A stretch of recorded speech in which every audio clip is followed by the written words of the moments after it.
Welcome to Continue Mission Radio with Captain James McCormick. By veterans, for veterans.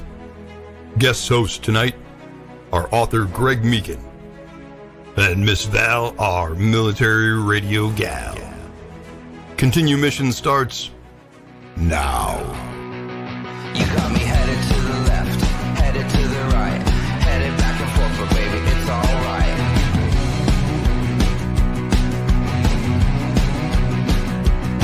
You got me going to the east, going to the west, going up and down, cause baby, you know best.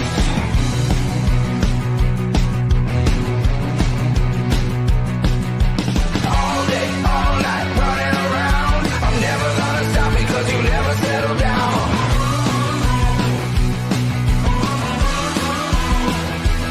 You got me shooting into space, flying at the sun. I'm never coming back, cause baby, you're the... Good morning, America. Good morning, world. It's August 13th, 2025, and this show is coming to you from sunny and hot Arizona. This is another rapid deployment of Continue Mission Radio with Captain James McCormick. I'm Val Olson, and I'm here today at my kitchen table with Greg Meekin. This is an exciting show because it's another broadcast on, drumroll, the Veteran Channel. Just like Continue Mission, the Veteran Channel is produced by veterans for veterans. So let's light the fuse. Let's buckle up, everyone. Welcome to Continue Mission. Greg Meekin, what is on your heart today? Val Olson, what is on my heart? What is on my heart is I am now officially a Gen X male. I am running by the seat of my pants. Good to be here again. Good to see you again. This is Continue Mission Radio on the Veteran Channel. The Veteran Channel, as folks might have heard, Val, through the month of August, we're doing 4 Continue Mission shows, which are basically pilots for the Veteran Channel, which will be officially launched in September. Boy, oh boy, the only thing I had in my heart today is Pete Hegseth, Secretary Hegseth. It's not a brand new story, but $12.9 million. Okay, $12.9 million. This gentleman was paid in bonuses and sponsorships and stuff, like athletes get and stuff. So $12.9 million. And he decided to donate 100% of it, to veterans housing and a specific project, as a matter of fact. I didn't take any notes for the show today, so I'm just winging it. How fun is this? But 150 residential units for homeless veterans, a total of 300 beds. Where? In Minneapolis, Minnesota, his hometown. That's Minneapolis, amazing. by the way, for folks that don't do any research, is a grease fire. It's a grease fire. Defund the police. This is the Ilhan Omar town. This is Tampon Tim Waltz. So I look at that story jumped out at me this morning. I'm saying, okay, there are 3 presidents in history that have donated their salary. I was all over this morning, Val, about 4:30. The 3 presidents. One is John F. Kennedy. The other is Donald Trump, and the other is I think it was Hoover. Okay. They donate their salary. I looked at the list because everybody knows Donald Trump hasn't taken a dime in salary. He actually accepts $1 to make it official, but then he donates it back. It's $400,000 per quarter. And I looked at the list. I wish I had it in front of me. We're talking about donating it to the Veterans Administration, to national parks, Department of Agriculture. But really, really good things. We'll get a list. Think about this for next show. Seriously, Val, a list. I couldn't believe all the departments he donated to. JFK was also that kind of a guy. He says, I come from a wealthy family, period. And for anyone out there, I love this. For anyone out there, I love this. That says, oh, Donald Trump can afford it. He's a billionaire. He can afford it. He can afford it, right? All those folks. I challenge them, and I mean this. I challenge them to get their paycheck and sign it over to someone else other than themselves. I'm sitting there myself saying $12.9 million bucks to Hegseth, who, by the way, is a rock star. People love him. The military guys love him, Val. Recruiting's up to record highs, Val, including to ICE. Really? Welcome back to America. Okay, welcome back to America, 1950s handshake world where things made sense. But Hegseth, I thought to myself, because I challenged myself on this stuff, and I'm saying, okay, if I got a paycheck for $12.9 million, I'm not even going to round it off to 13 million. Would I have the guts, no matter what, to give that away? Seriously. Because I know I'd be right now in Arizona City, Arizona, August 13, 2025. I'd be scooting down to the bank to deposit that thingy, right? And I challenge anybody to ask themselves the same question, if rich people can, quote, afford it. A bit of a monologue here, but I wrote this in my book 4 years ago, Why I Came to America, and what I think now it is a time in 2025, and I know the president's thinking about this stuff. Now is the time for anyone wealthy in Congress, anyone Senate, the John Kerrys of the world, an heir to Heinz ketchup. Hello, John Kerry. He doesn't need a salary.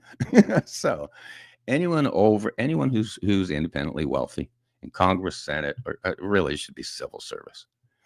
They accept $1 for their paycheck and they donate it back. My favorite, and in the book, was you donate it directly against the national debt. There's a way to start, at least, even if it's just taking a bite out of the bear. But I'm really pleased to see this gesture by Secretary Hegseth. I loved seeing it by Trump. I loved seeing it by JFK and Hoover. And I encourage all politicians around the world, get this, Val, here we go, around the world again, who are independently wealthy, give the money back to the taxpayers, okay? And if anything, I like it going directly against the national debt. I really like that. As an example. That's called a monologue, Val. You asked me what was on my heart, and that's what it is. I'll take a break from blabbering here, back to you a little bit as far as just where we're going today and stuff. I'm off to the races. Thank you for having me. I love your plan. I suggested that in Alberta and across Canada, that could really be a game changer, and also a quick way to establish some trust. So I back your idea. I think it's fantastic. And we do have good people that are all in. And so this is just a way to add a dimension to it, not just, talk the talk, but walk the walk. So I love your idea, Greg. So we today want to say a big good morning to all of our vets that are listening. And I just want to give a quick update because I know a lot of people have been asking, where can we watch the Veteran Channel? So we will be featured on Apple TV, Amazon TV, Roku, Greg Meekin's YouTube channel, of course, Rumble, and Facebook pages, and dozens of other platforms. The Veteran Channel airs live every Wednesday, 9 a.m. Pacific, 12 noon Eastern. And if you miss the live show, no worries. There are 24/7 replays on multiple platforms. And so that way we are on 24/7. We're ready to go. And our favorite thing to do is update you with important information that affects your life and world for the better.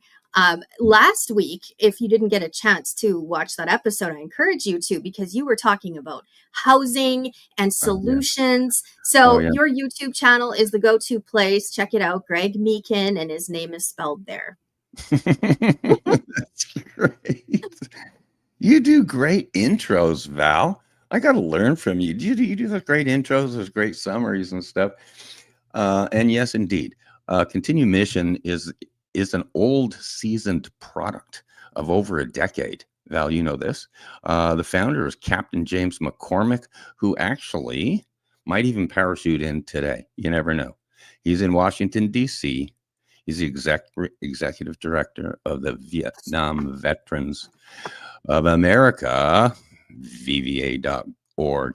And Captain James McCormick is a busy, busy man. So he might drop in, he might not, but I know he's engaged every single day. Captain McCormick is engaged on the Hill, on DC, trying to help our veterans in some way. That last show, excuse me, Val, was indeed great. So refer back to it. The today on Continue Mission, like you say, Continue Mission used to be a radio show that went out Friday nights to mainly Vietnam vets, but a lot of now Iraq and Afghanistan war vets. And don't forget now, our law enforcement, first responders, our border guys, these guys are veterans as well. And James and his wonderful crew was Pastor Father Mike Bacella and Rick Kilblain. They went out every Friday night, and we actually guest hosted one of those broadcasts going out to 200,000 American veterans. It was very, very cool. We still hear about that show. So we're basically just pivoting to the next lane, launching it to the next level. And Continue Mission Radio is going to be just like this right here. It's going to be a lot of veteran talk, a lot of military talk, but it'll be featured on the Veteran Channel, which will be hosting eventually starting September, multiple shows and stuff. It's going to be very cool, but all about the veterans. To Yes. folks, yeah, go ahead. Well, 16.9 million vets. So like the stories, the connections are endless, and it's international as well. So there's going to be a lot of reach, a lot of vets, and there's a story I'm hoping you can share, because you haven't actually shared it here, but you've talked about it on some of the previous radio shows, and just a little bit about your background. And Aunt Margaret, if we have time today, I would love to hear that story, because it would be the first time you've platformed it here. Aunt Margaret. Oh my goodness. As I say, coincidentally, there's a Facebook post today about Aunt Margaret. Aunt Margaret was my only surviving relative from the World War II generation. I'll take a few minutes here if it's okay, Val, because again, people haven't kind of heard this. The net of the story was my Aunt Margaret sold war bonds in London for Churchill during World War II. It was the era where women really engaged in wartime. Think Rosie the Riveter.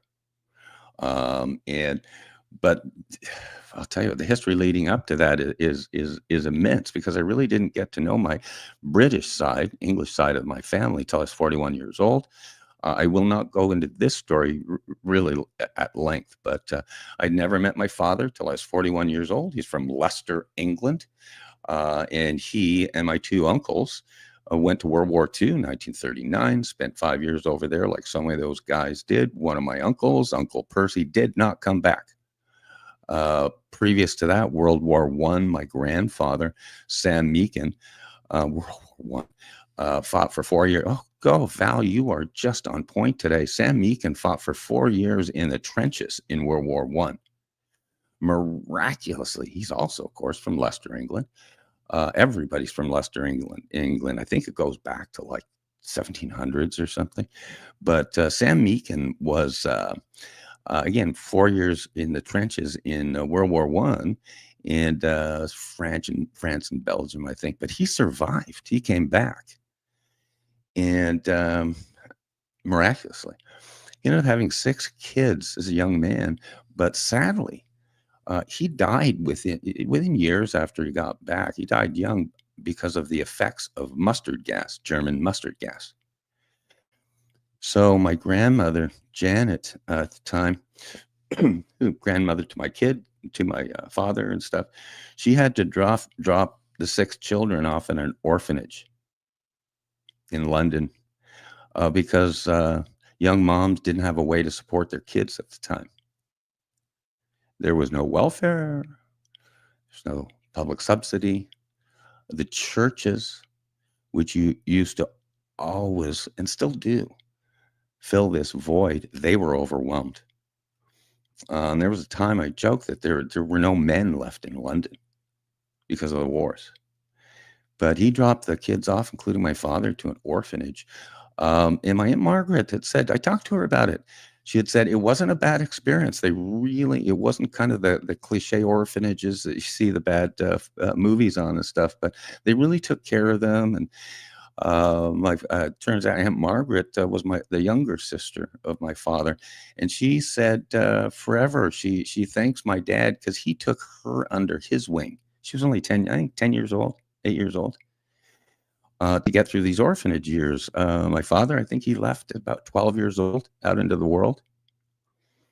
So, but I had first-hand conversation with Aunt Margaret. I met her obviously late in life. She passed away at 96 years old, only a few years ago.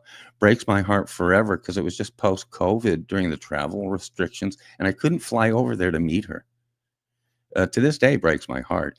But I got a lot of first-hand stories. Always ask for first-hand stories. Always always seek the guidance or the stories of older people because they're an encyclopedia of knowledge. Aunt Margaret lived right outside London, England, during World War II, during the Blitz, where they bombed London for 60 straight nights. Do people know that? 60 straight nights. And I think my grandma shuffled them into the subway and stuff those days. But as forever and ever, I love my Aunt Margaret. She was so feisty. But she said, Greg, she said, we all worked hard at it. We didn't just cower and fret and fear because danger was there every day, 24 hours a day in London. Are you kidding me? From 1939 to 1945, everybody. These guys went over to war, and there was no Facebook, there was no email and stuff. They didn't hear from weren't able to get in touch with their families for years. So, but she said, always glasses half full. Aunt Margaret, God bless you. And that clip, including a photo of her, indeed is on my YouTube channel on my Facebook page today. But God bless her. She always said, the glass is half full, the bright side. No, we got through it. We got through it okay. We all worked at it. When you stay busy, you don't get, again, stressed or fearful or whatever. And she said, I sold war bonds door to door for Churchill. That's what the gals did. They're used to their Avon days and Tupperware parties now. This is selling war bonds. I remember in Montreal, Canada, my grandfather went over the Canadian Army, artillery from 39 to 44. And I know even in Dorval, Quebec, just outside of Montreal, there were shades of war. There was an air raid signal, an air raid near one of our banks. It never went off anymore, but it was there for air raids. They had blackouts in Montreal, just in case German bombers coming over. Rations during the time, there's very little ice cream and stuff, quote, fancy stuff, because it was all sent over to Europe for the soldiers. So that is a full-scale rant, Val Olson. Not rant, but reflection. Mm-hmm.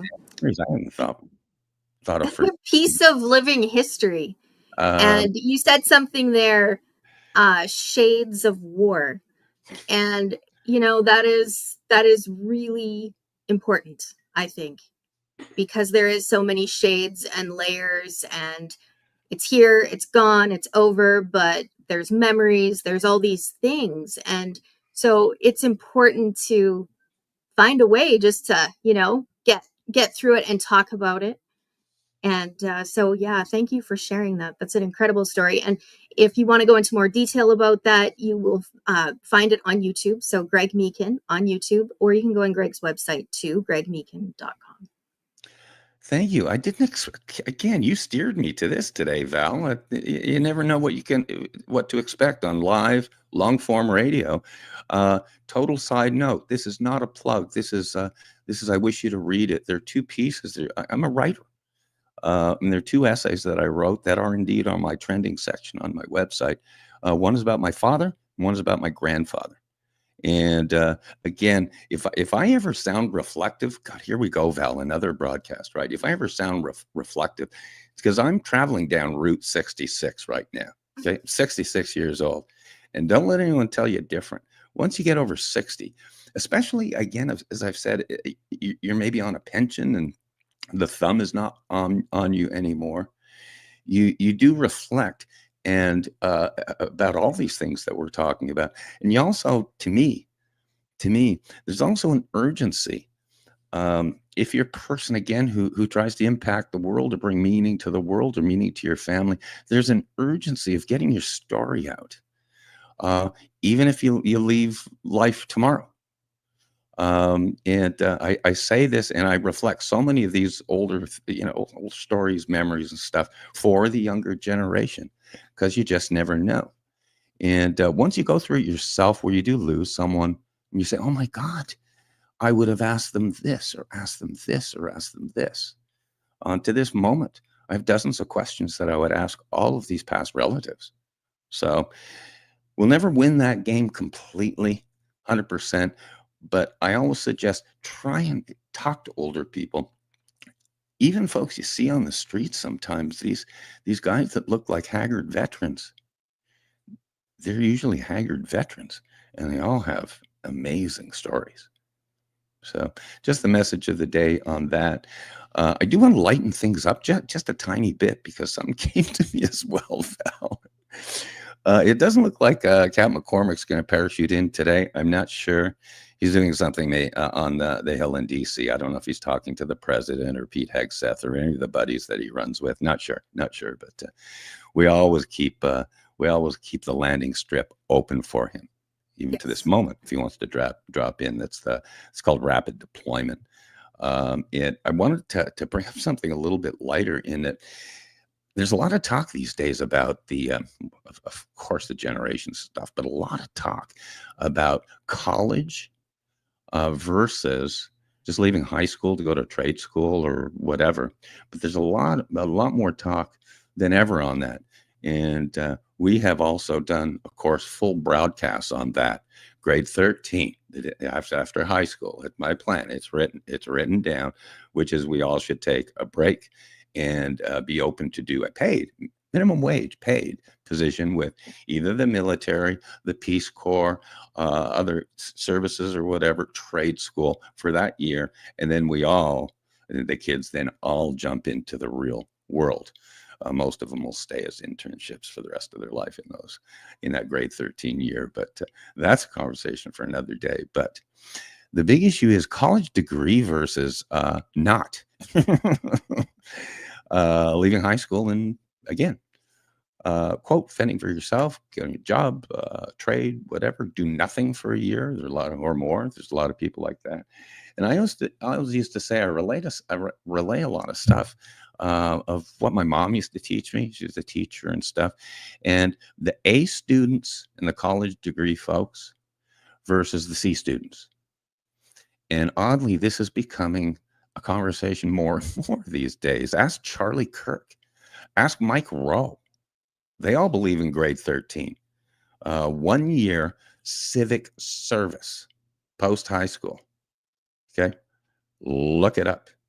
But my mother took me aside. She was always 50 years ahead of her time. She said, Greg, because we were talking about college degrees. I was really, really wanted to get a college degree in Canada. It's much, much more focused, I believe, on kind of college degree, more so than the States. But she used to always say, don't put too much focus on college degrees. It's really good to have, strive for it, but don't put all of your stock in it. Don't overrate it either, because here's her quote. This is Nancy Meakin, circa 1970s, Val. The A students end up working for the C students anyways. I've heard that somewhere before, maybe years gone by. But the A students, because the A students generally are the perfectionists. They do the college degrees and all that stuff, but a lot of them don't have any street smarts. I've got a relative who has multiple college degrees, a 4.2% GPA, multiple college degrees, but she didn't have street smarts. As far as just how to get along and stuff in a big, bad real world. And the C students tended to be the more entrepreneurial. They weren't huge on structure during education. They liked to do probably their own thing. They were probably a little bit misbehaved because often they're bored. But those guys and gals that kind of just wing it after high school, very often they open their own businesses. And once again, the A students end up working for the C students. Anyways, how about that, Val Olson? Back to you. That's really interesting. I was thinking earlier this morning, what age was it when people stopped thinking of themselves as special? So simple, right? But there comes a point when you decide I'm not special. And the impact, right? The impact that has. And that's a loaded question, Val.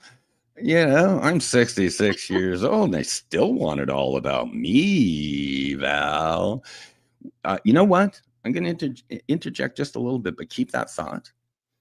I think everything changes when you have children. I think everything changes, at least I'd say for a man. I say this because when you see your own baby born, to me, life's just not the same. And it's funny because we've chatted about this a lot on air, Val. Jordan Peterson actually recommends that men get married younger rather than later because it squares them away. Because the minute your child is born, and you know that you're again, marriage is one thing. Other kids, nephews, nieces, that's another thing. But when your own child is born, and I had two of them the same night. One of them was 9 pounds. One of them was almost 7 pounds. Okay, Val, that's more than another broadcast for another day. And that's another channel dealing with twin boys, a channel, a network. Okay. But once you see, everything changes. I was a really, really ambitious business guy in those days. I was working 60 to 80 hours a week and I was making a lot of money. But I had my employer come up to me. Actually, he was a car dealer, a Ford dealership. God love him. Rest in peace. John Quisenberry. God love him. He came up to me probably 6 months after my twins were born. And I'd worked for them for like 4 years before that. Right? And he said, "You're just a different guy. You're just a different man." I ended up relocating to Florida to be close to the grandparents and stuff for 3 years. And he said he never blamed me for that. He never blamed me for leaving the Northwest because I didn't want to miss my kids when they were babies and toddlers. I just didn't want to miss it. But John, think about this. I resigned from the company at the time at Bay Ford, and he just never blamed me. He just said, "After the boys were born, you're a different guy, man." So anyhow, there's another reflection of the day. But it's so funny. You know all of these stories, though, Val, because you've heard them. And thank you for bringing them out in me today, eh? So a man changes when he has his own baby. End of story. And the rest of it, when do we become less self-centered? Are you kidding? I don't think ever, really. People like to hear their own names. They do. They love it when you chat about them, just human nature and stuff. But let us fight it every day to be less self-centered and more in service to others, to a mission greater than ourselves. Back to you, Val. Well, I think that's the part of special that people need to be able to carry, right? Like that you are special, you do have something to contribute. And all generations, you know, we do talk about the boomers and we talk about retirement. And here we have a belief that with retirement means redeployment.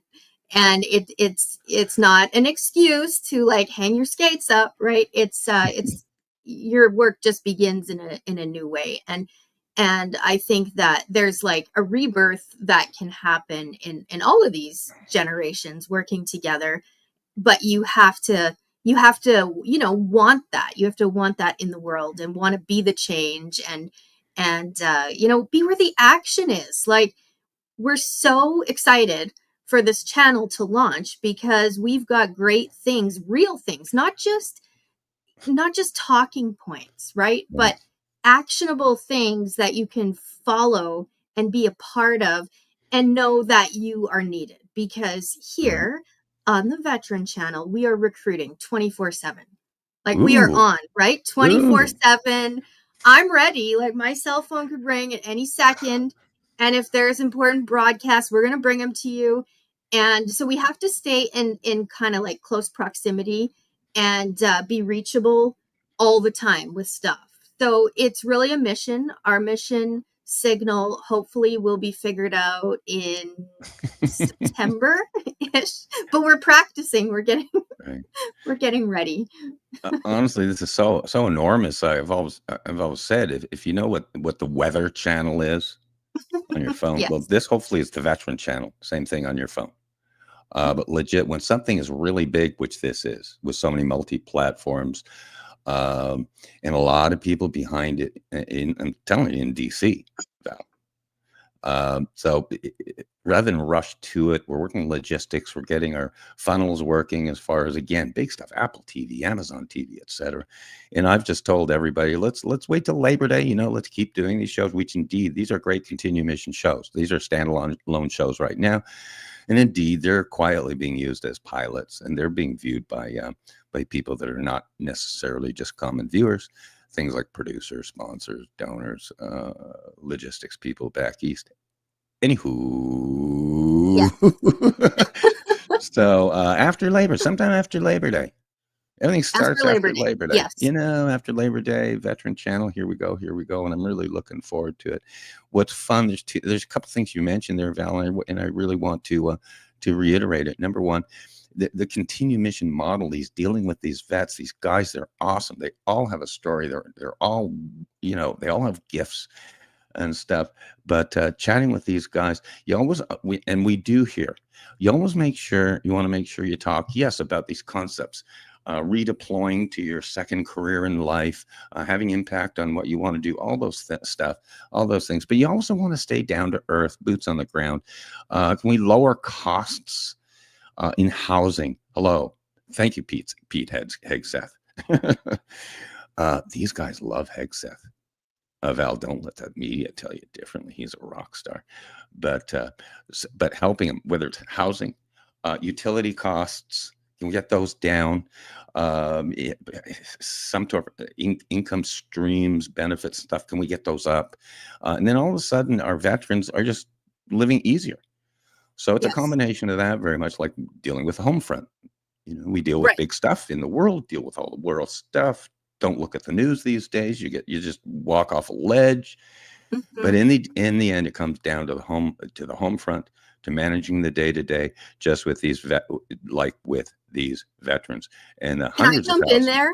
Oh, I want to jump in because when our heroes come home, we want to address that. That's probably a key in all of this, that the home front is where we secure it. So we want you to come inside, and we want to talk about anything. There's nothing off limits. That's what I love about this network, is that there is nothing off limits. 16.9 million vets, and we need to find solutions, and we need to know the problem. So when we know the problem, then we can find the solution, find the pieces too.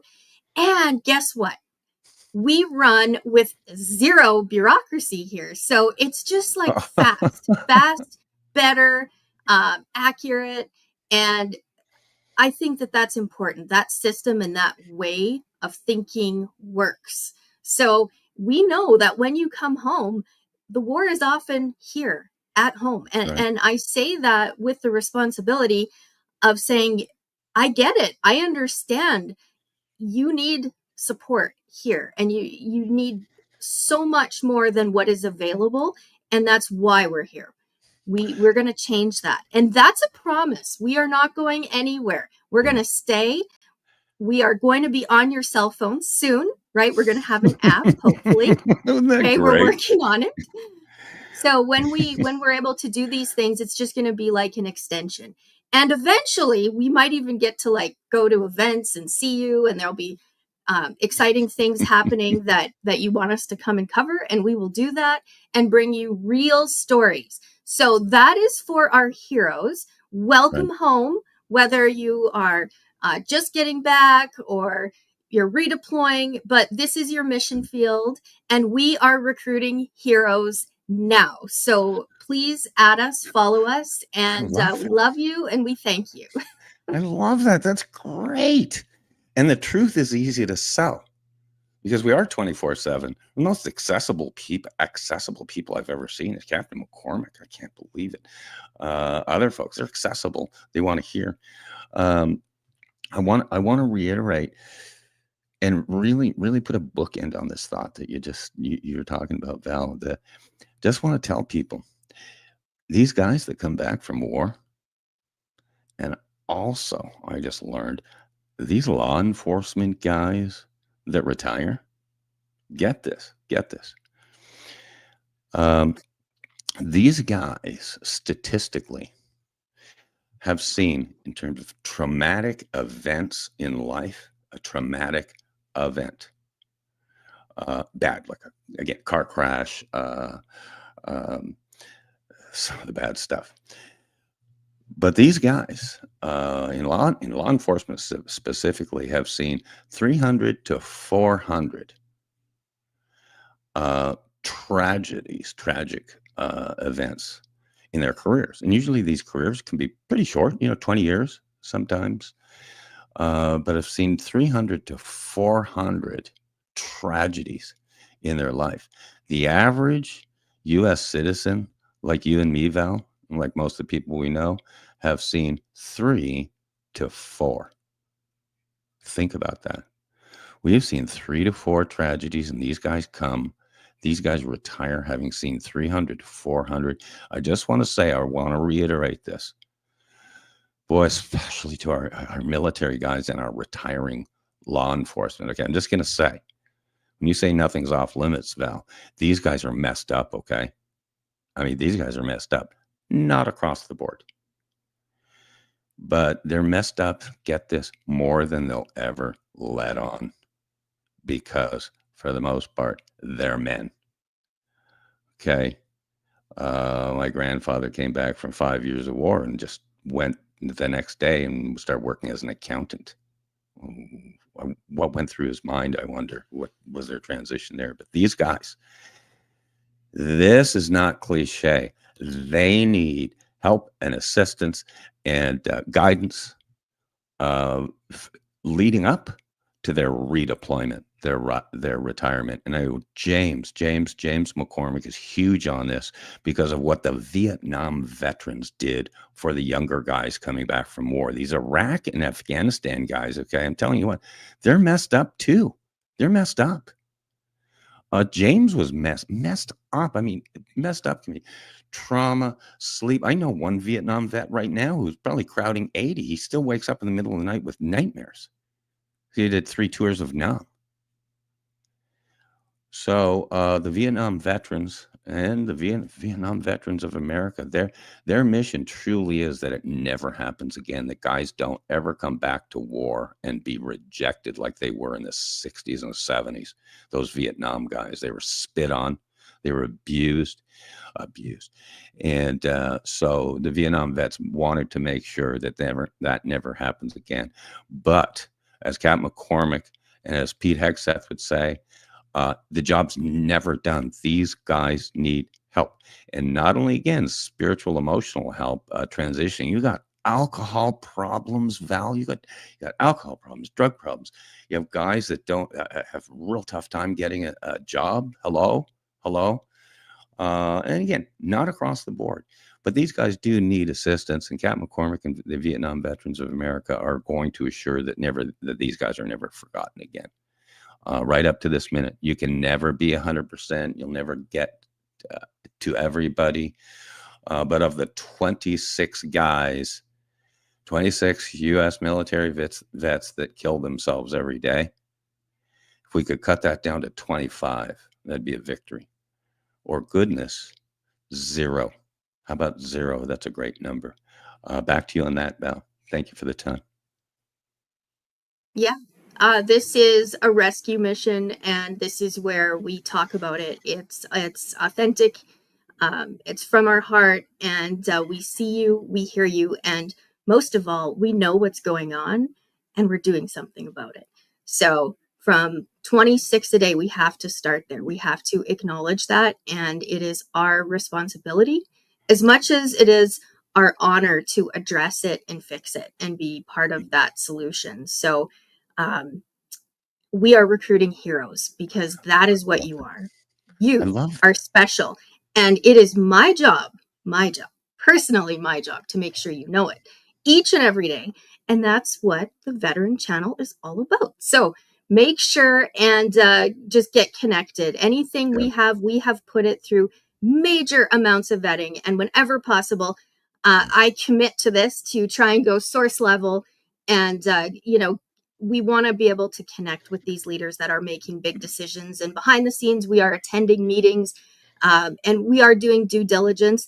But it's also, we need you too. We need to know what's going on in your head, in your heart, in your personal life.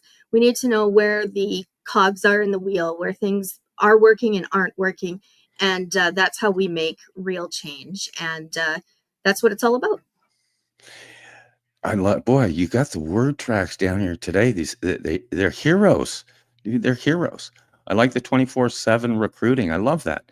We're probably 40 minutes into the show right now. I'm thinking we wrap this in maybe 5 minutes or so, maybe 10. I want to tell one quick story, because you keep jogging my mind today, Val. You're crazy that way, jogging my old brain here. But the theme being, these veterans are all around you, okay? And especially these Vietnam veterans. I've got in my little condominium complex down here in Arizona, I've got maybe four Vietnam vets. It's an over 55 residence, Val, but probably 4. But I just want to again, this is especially for younger people, ask questions. I was sitting and I was not a very happy guy. I was sitting in my cell phone store where I had purchased my new cell plan. And I was in there and going through pretty long wait. Won't get into that. Okay, won't get into that. But I'm sitting there for 45 minutes. I'm sitting there, and this guy walks in the front door, and he's the grizzled, haggard guy. He looks like he came right out of the shop or something. He came in. He was limping bad. He had a cane. He was limping bad, and he came in, and I don't think he was a happy guy either with the telephone service. But he came in, and we encountered each other again. Make eye contact with folks out there in the world. Don't be afraid to say hi now and then. Because he walked over and I said, hey, there's a seat here that's cool in the air conditioning where we can both wait for 45 minutes, right? But he walked over and sat down. We had a nice chat. And it turns out, very quickly, I found out that he was a sniper. And he was a sniper, and it turns out that he was my age. He was in the 60s. Wasn't that old.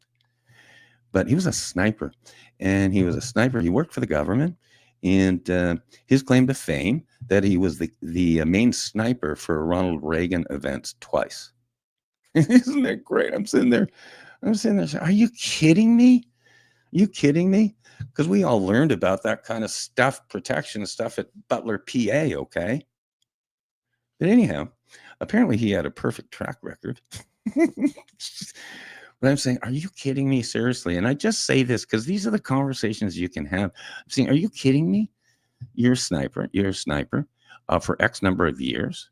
You're now retired. You're in really bad shape. It turns out his back, I'd never heard this before. His back literally was not only fused, but it was completely replaced. All of his spine was completely replaced with, I don't know, the medical technology there. But I was quizzing him, as you can imagine, Val, me quizzing someone, queries. And I said, okay, you're a sniper, X number of years. And he did multi tours. He was busy, I think, going around the world. Okay. And there's two things he wouldn't answer to me because I said, that's fascinating. Oh, yeah. This is it. I can't believe it. He came out of rural America. It was one of his stories. That's right. It was one of these stories where he was a great shot when he was 5 years old. Okay. So he came out and the military recruited him. That's what it was. And he ended up competing in the worldwide sniper contest. This is great. I said, you have a what? Oh yeah, worldwide sniper contest. And they're like, I don't know, like 1,000 guys that come from around the world. And he placed 7th. And I asked him, okay, because of that distance and stuff, he was talking like 2,000 yards and stuff, 100% accuracy, you know. I said, okay, of the top 10 guys that won that international competition as snipers, because I bet there's some real good shooters there, right? And from around the world. So you get the Russian guys, they're all snipers. I said, how close together where you are as the top 10? And he said, dude, when you're at that level, we're all top 10s. It's just a matter of whether you had one extra coffee that day or whatever. And he had only 2 questions he wouldn't answer was what his name was and how many people he killed.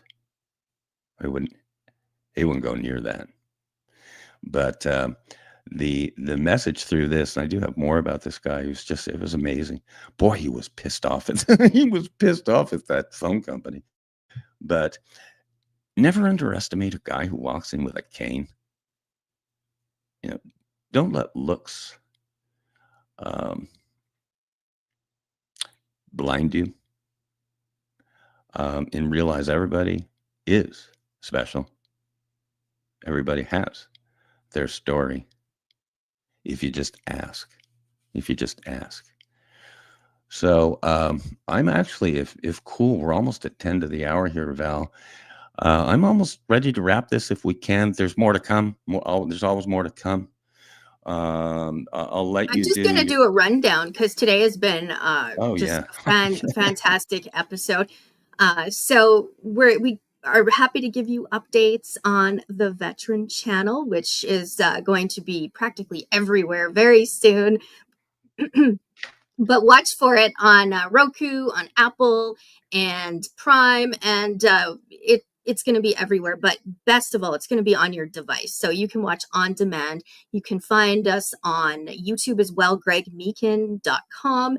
But YouTube is just the greatest spot. It's like a library collection where you have short videos. I love that. So you can just do it by search. And we're also talking about being special, that you are special, that you are a part of something. And from our hearts, we say thank you to our heroes today. We talked about being ready for rapid deployments and also taking the time to make eye contact, to pay attention. Yeah. And you never know who you are going to meet. And I do hope you told that sniper gentleman, Greg, that we are recruiting fast and furious. And that there is a home and a space for you. And to our law enforcement, one thing I want to touch on really quick, because this is a huge resource. Sheriff Lamb's brand new book is out. And so we salute you, law enforcement. You are heroes. You are welcome here. But when the Lambs write a book, they write a book. Let me tell you, it is like a manual. It reads in my kitchen. I'm talking about Janelle's book. Mark's is up here, his new one, but I'm going to just talk about Janelle for a minute. Her book is usually in my kitchen or my purse. And I planned the first time I read it, maybe 10, 15 minutes. I didn't have a lot of time. And I read the whole book, start to finish, cried my eyes out, laughed. But most of all, I recognized this is content we need everywhere. Moms need this. High schoolers need this. And so with this new book, 10-7, I haven't read it yet, but this is for law enforcement. This is for you Yeah. guys. So if you want to touch on that, Greg, before we close out, go ahead. Yeah, I will. I'm glad you posted that, because that is totally this theme today. 10-7, this is Sheriff Mark Lamb. Look him up. He's all over my YouTube channel and elsewhere. But he just retired as sheriff of Pinal County. And 10-7 means your last call, your last radio broadcast. And in this case, to the Pinal County dispatcher. And the key is most men, especially career men, they identify with what their career is. They're defined by what their career is. And Sheriff Lamb in this book is all about 10-7. Well, what do you do after that? What do you do after you retire? Because again, we've been talking about it. There's a transition. And so the entire book, and I've read it cover to cover. I'm going to be doing one of my famous book reviews on it soon, because as usual, it moved me. It was different. It was a different book in that probably the first half chatted about all of his amazing experiences in law enforcement and some of his incredible stories, including personal tragedy and stuff. But the majority of the book, this was a little different, was what do you do next? In 10-7, he has started, and this is his new mission, 10-7 Consulting, where he's going to help guys who are veterans or whatever. And this is veterans of all businesses from the school of hard knocks, but he especially chats to law enforcement and military guys, is developing your life, that it literally is, again, it's not a retirement, it's a redeployment. And it's going to be worth a real deep dive, because he gets us just as down and dirty as saying, best thing to do is open your own business, which is true. I'm finding that out. Open your own business. Here's how to do it. Be a member of our community, and we'll show you how to do it. Very practical that way, but also so important, because so many of these guys don't know what to do and they don't think they have any value. So won't belabor that, but 10-7, great book. And I'll be writing about it and stuff. I really appreciate you bringing that up, Val. We're going to wrap this show here. I'll be finishing up with what I usually finish up with. And this, again, it's just reaching out to all you guys. It's so interesting right now in this day and age, Val. This is not a podcast. A podcast is usually pre-recorded and then it's dumped into the mainstream and stuff. This we always do live, long form, commercial free, basically unscripted. If you think it's scripted, just listen to this show.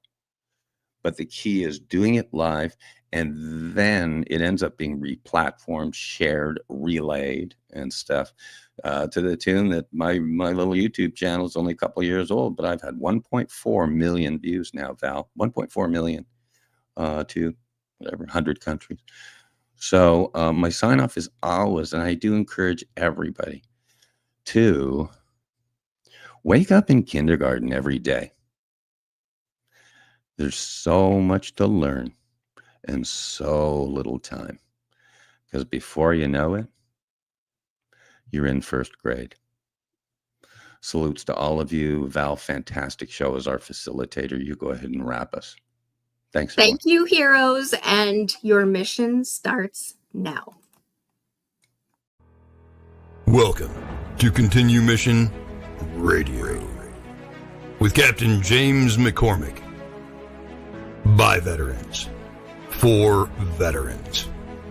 Guest hosts tonight are author Greg Meekin and Miss Val, our military radio gal.